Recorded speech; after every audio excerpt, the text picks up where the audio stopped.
Tripura senior citizens and pensioner সংগঠন ফিউচার চন্দ্রমা সালপাড়া জায়গা চান্সেল গান্ধীঘাট তোমা হামারক আরো বাজাখা ডেপুটি মেয়র মনিকা দাস দত্ত মথানি কাসকু রঞ্জিত দে তাংফাং পৃথিবী আচার্য খবই খবরি আদান আসলে কাইনি সরকার জাফরকা মাঝানি নগরের কাইসাঙ্কা বেস সালতাং হাকন অরিজাখা সতেন্দ্র কুমার দে স্মৃতি সকাত ট্রফি তে খক nei সাইরা ইয়াফরকা আবনি ডগলগি মাল্টি নাহা মেমোরিয়াল স্মৃতি সকাত ইয়াফরজাকা best leader of the year হিঙ্গই কসাম হেডমাস্টার বিমল চন্দ্র সেন ও কাইনি সকাত ইয়াফরকা ডেপুটি মেয়র মনিকা দাস দত্ত আগরতলা দলিও সই সই ত্রিপ্রাসাদ চামু মানথংমা কেন্টিন এবা হোটেল নাইতুক তঙ্গ হাইদা তাওয়ানাদে বেলেখিনো সাফ সুতরা খলাই সংজাক ত্রিপ্রাসাদ চামু কথক মানথগো তাবো গুদক চাখৈ মস্তেং বেরমা বতৈ ওয়াহান তহান আমুই দাল লাবরা যত রাং কিসাবাইনো কথক ত্রিপ্রাসাদ মুই চাউই মানাই ত্রিপ্রাসাদ কেন্টিনো জিএরো পিওর বেস রিসুম পিয়াজ চায়া বরংনি বাগিবো তঙ্গ নিরামিষ মুই ফ্রাইড রাইস শাহী পনির পটল পুষ্ট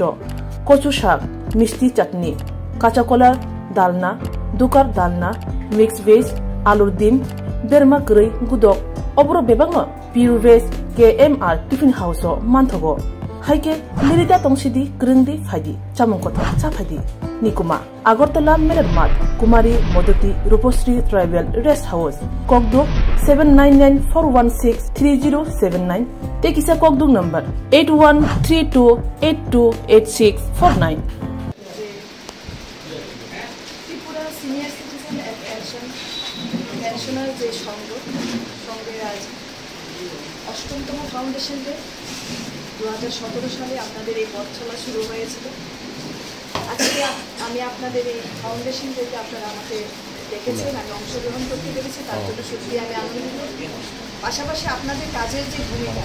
কাজের যে দরদ, তা দেখে আমি এখানে এসে সত্যি প্রশংসনীয়। আজকের এই অনুষ্ঠানের যিনি সভাপতি, এখানে উপস্থিত আছেন রণজিৎ দে মহাশয়, উপস্থিত আছেন যিনি সম্পাদক। আমার পক্ষ থেকে নমস্কার এবং আজকের এই বিশেষ দিনের জন্য অনেক অনেক শুভেচ্ছা।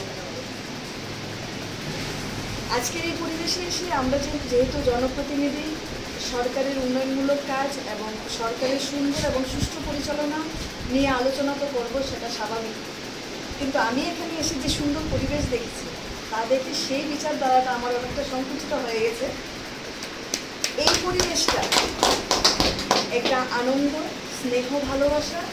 নিজেদের জীবনের যে অভিজ্ঞতা, চাকরি জীবনে আপনারা মানুষকে পরিষেবা দিয়েছেন এবং পেনশনে এসেও আপনারা মানুষকে সমাজসেবার মধ্য দিয়ে পরিষেবা দিচ্ছেন, সেটা অনেক বড় বিষয়। এই মানসিকতা আমাদের বর্তমান সমাজের জন্য অনেক গুরুত্বপূর্ণ। কারণ কিছুদিন আগে আমরা দেখেছি বন্যার যে পরিস্থিতি গোটা ত্রিপুরা রাজ্যে ভয়াবহ পরিস্থিতির সম্মুখীন আমরা হয়েছি। তার মধ্যে সরকার যেমন সহযোগিতা করেছিলেন, আপনারা যারা আছেন আপনারাও কিন্তু সরকারের পাশে থেকে মানুষকে সহযোগিতা করেছেন। বর্তমান সময়ে যে যুব সমাজ আছে, সেই যুব সমাজকে যদি আমরা মনুষ্যত্ব বিকাশের সঠিক রাস্তা দেখাতে চাই, তাহলে আপনারা যারা অভিভাবক আছেন, সেটা আপনাদের হাত ধরেই সম্ভব, আপনাদের সহযোগিতা ছাড়া কোনোভাবেই সম্ভব না। আর বর্তমান সরকার যে উন্নয়নমূলক কাজগুলি করছে, সেইগুলিতে যারা সরকারি চাকরি করেন, আপনারা করেছেন, স্টেট গভর্নমেন্ট বলুন, সেন্ট্রাল গভর্নমেন্ট বলুন, আমি জানি না কে কোন ডিপার্টমেন্টে চাকরি করেছেন, কথায় আমি জেনে নেব। সরকারের যে সুযোগ সুবিধাগুলো, সেগুলো কিন্তু যারা সরকারি চাকরি করেন ওনারা পেয়ে থাকেন, কিন্তু যারা অন্যান্য পেশা বা বিজনেসের সঙ্গে যুক্ত বা সাধারণ কাজকর্মের সঙ্গে যুক্ত, ওনাদের জীবনে এই সুবিধাগুলো নেই। তার জন্য সরকার সেই সমস্ত অভিভাবক মণ্ডলীর জন্য, অভিভাবক বয়স্ক যারা অবসরপ্রাপ্ত আছেন যার যার পেশা থেকে, ওনাদের জন্য সরকার কিছু কিছু স্কিম ঘোষণা করেছে। আমি আজকে এই অনুষ্ঠান থেকে আপনাদেরকে অনুরোধ করব, আমি আপনাদের মেয়ে, আমি আপনাদের অনুরোধ করব, আপনাদের দ্বারাই যেন যারা বিভিন্ন পেশার সঙ্গে যুক্ত কিন্তু অবসরপ্রাপ্ত আছেন, ওনাদের জন্য সরকার যে স্কিমগুলো ঘোষণা করেছে, তা যদি কোনো শিবির বা কোনো আলোচনা ক্রমে কোথাও বা প্রচারের মাধ্যমে, জনসংযোগের মাধ্যমে, জনসম্পর্কের মাধ্যমে যদি মানুষের কাছে পৌঁছে দিতে পারে, তাহলে আমার মনে হয় যারা অবসরপ্রাপ্ত আছে, সরকারি চাকরি ছাড়া যারা আছেন, তাদের যে আর্থিক সুবিধা, স্বাস্থ্যের দিকের যে সুবিধাগুলো এবং সমাজ কল্যাণের যে সুবিধাগুলো সেগুলো ওনারা পেতে অনেকটা সুবিধা হবে। আমরা যারা দায়িত্বে আছি জনপ্রতিনিধিরা প্রতিনিয়ত আমরা মানুষের কাছে ব্যস্ত এবং সেই সুবিধাগুলো দেওয়ার জন্য আমরা মানসিকভাবে প্রস্তুত থাকি এবং